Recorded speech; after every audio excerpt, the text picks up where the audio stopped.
ما همش دنبال صورت کشوندنمون از محتوا دورمون کردن و حال این که ما مشکل محتوایی داریم. اصلا محتواست که کار ازش میاد. شما هی بگو ضرب از ثلاثی مجرد نمیدونم کوفت و زهرماره تا من نفهمم ضرب یعنی چی، اینا به چه درد میخوره؟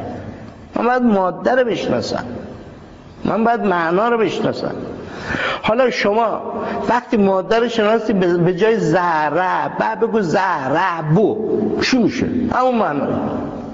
لذا ما در فقه هم عرض کردیم اگر غلطی در نماز باشه که مغیر معنا نباشه اشکال نداره. اصلا اون که مغیر معناست اشکال داره. زهره بگو، زهره بگو، این مغیر معنا نباشه اشکال نداره. غلط چم اشکال نداره. اگر مغیر معنا بود حالا اشکال، چون حرفت معناش عوض شد. اما اگه اینجا باشه که معناش عوض نشه، لفظ هم مشکل داشته باشه، اشکالی نداره. و این همین بیانی است که فقط ما گفتیم. حالا ممکنه دیگران میگن اشکال داره. ما مشکل محتوایی داریم. اسلام اگر به روی زمین مانده به خاطر این که ما به دنبال شکلک ها بودیم. 2000 تا کتاب ادبی صرف و نحو میتونید پیدا کنید. 2000 تا چیه؟ برو بالا. ولی اشتقاق، معنایابی، دلالت شناسی هیهاته.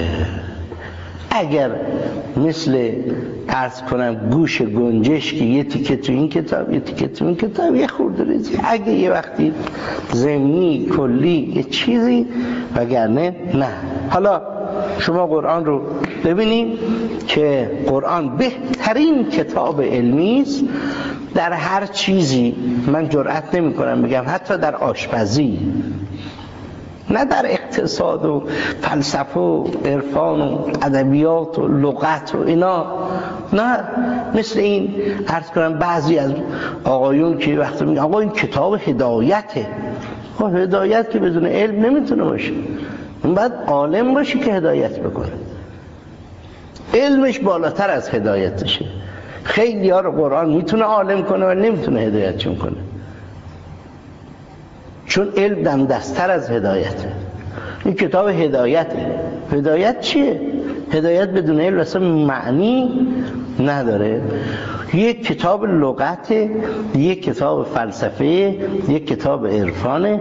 عرض کردم حتی کتاب آشپزی. اگه یه وقت خدا توفیق داد و آشپزخانه باز کردیم، اون وقت ببینید که قرآن کتاب آشپزی هم هست. بهترین غذاهای مدرن مغذی خوبه بدون مشکل رو ما تو قرآن باید در بیاریم. وقتی میگه شفاء للمؤمنین، شفا مگه غذا شفا نیست؟ مگه بدون غذا میتونی شفا درست کنی؟ شفا که همش تربت خوردن نیستش که، همون غذاست.